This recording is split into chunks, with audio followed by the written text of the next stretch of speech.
So the person who I really felt bad for was Kwame.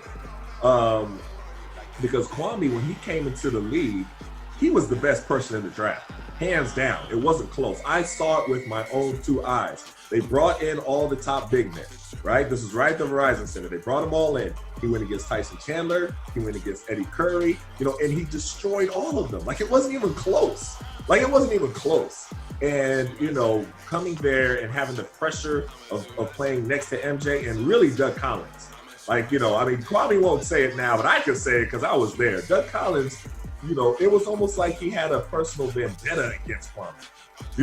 I would text him after sometimes. I'd be like, "Are you all right, man?" Like, you know what I'm saying? Like, I don't know why he's going at you so hard. Like, he wanted to almost take his confidence. But it was really, if things didn't go right, he wanted to blame somebody and not blame MJ. That's what I think.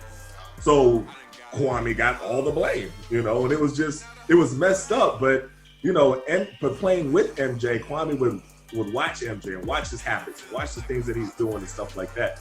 But with Doug Collins in that situation, I really felt bad for him.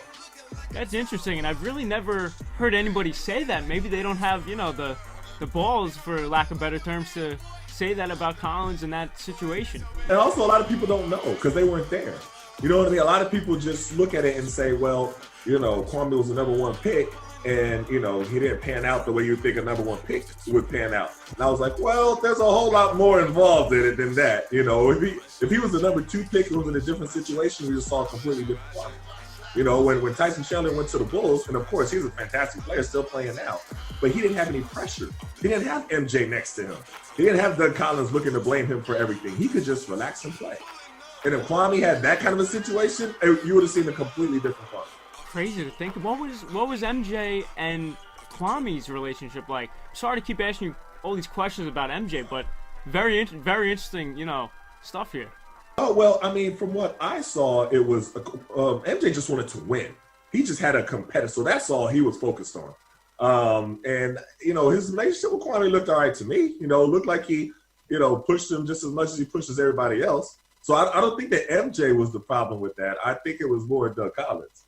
But I think Doug Collins also, he wanted to protect MJ and protect it. There's just so much more going on.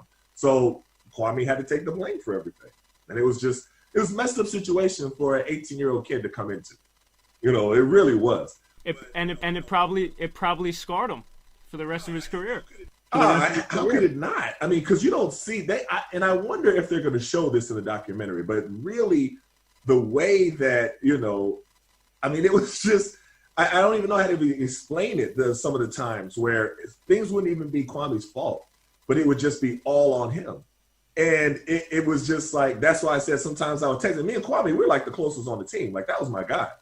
And a lot of it was sometimes I would see it. I was like, man, that's not fair. This is not fair. Why are y'all doing him?